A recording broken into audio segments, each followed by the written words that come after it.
Hello, crochet crafters, and welcome to holiday time, November, December 2022.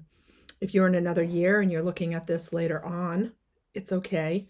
I just want you to know I'm using the same stocking materials and crochet hook for all of my stockings in 2022. So if you find the different patterns, for example, I make the top independent of the boot and I make the cuff independent of the boot. So I usually have 3 parts.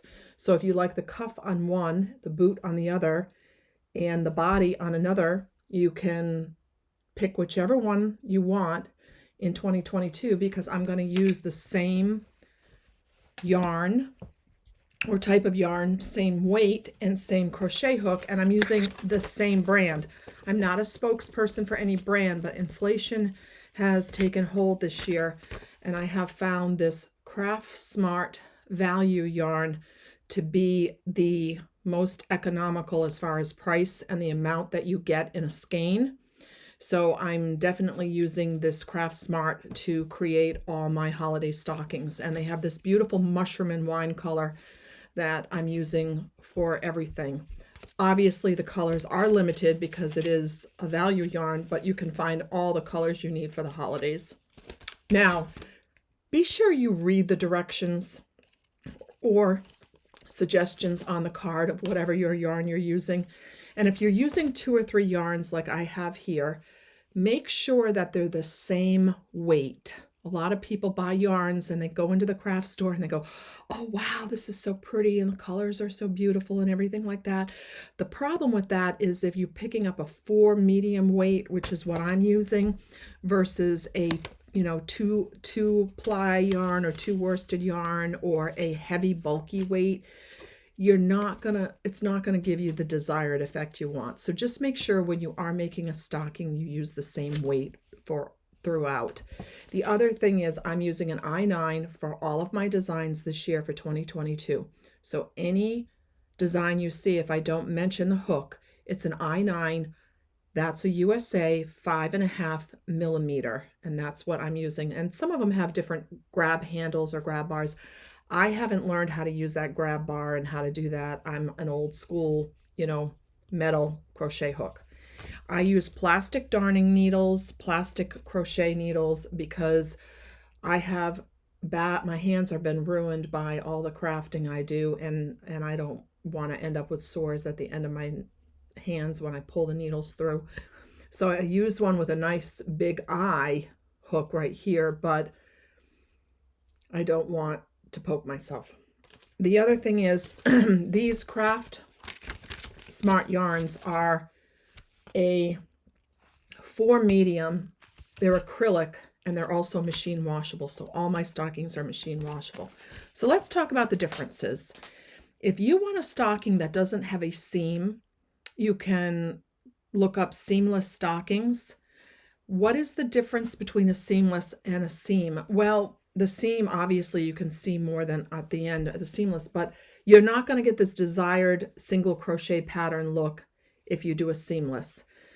And I'll tell you why. Because in a seamless like this one, which I really like, but it's working in the round, and you're basically crocheting 43, slip stitching and working in the round down to 10 inches down.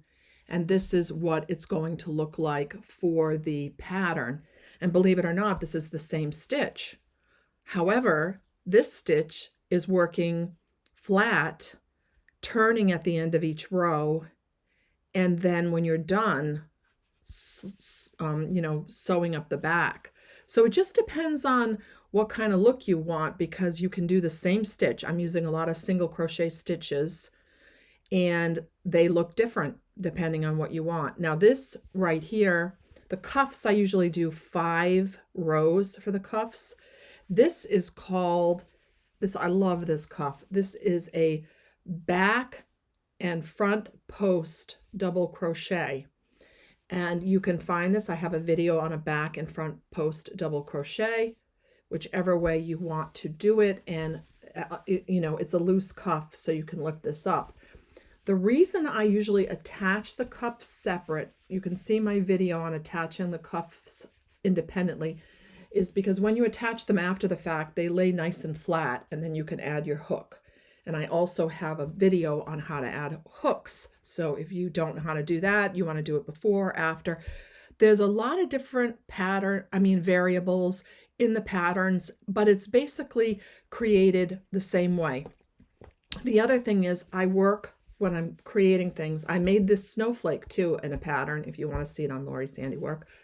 But I also work from the top down for a Christmas stocking. And the reason I work from the top down is because a booty for Santa's goodies and toys is much larger than the regular foot.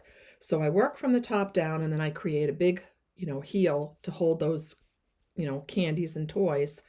And I reinforce the toe so that when the candies and toys come down and they're hanging like this, the sock can support it. When I'm making actual people's socks, it's an entirely different ball game and animal altogether. I work from the bottom up because why? I'm fitting the person's foot. So I like to work from the bottom, working in around, coming up to the sock and making the top of the sock whatever way people like to see that.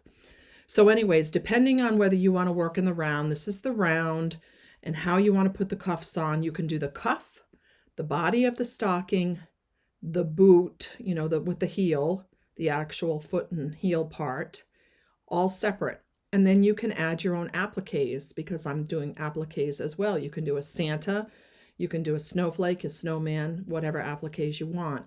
I'm not going to do any pattern stockings this year for 2022 because pattern is definitely a much more advanced crocheting technique, and you have to work with yarns behind and in front and be able to switch off yarns very effectively. And if you haven't been doing that for a long time, it does take a real significant skill set for that. I'm not saying that I won't do it in the future, but I'm not going to do it for this season. So again, an I-9 hook, a 4 medium yarn, and the Craft Smart yarn is very, very inexpensive as compared to, in my part of the area, territory in New England anyways. It's a far, far more reasonable at the store than some of the other yarns. So anyways, I hope you have a great holiday season. Please feel free to post your crafts that you've made, and I'm excited to get started and see what you have to do. So thank you for watching Lori's Handiwork on YouTube, and also you can see me at Lori's Handiwork on Etsy. Thank you so much. Have a great day.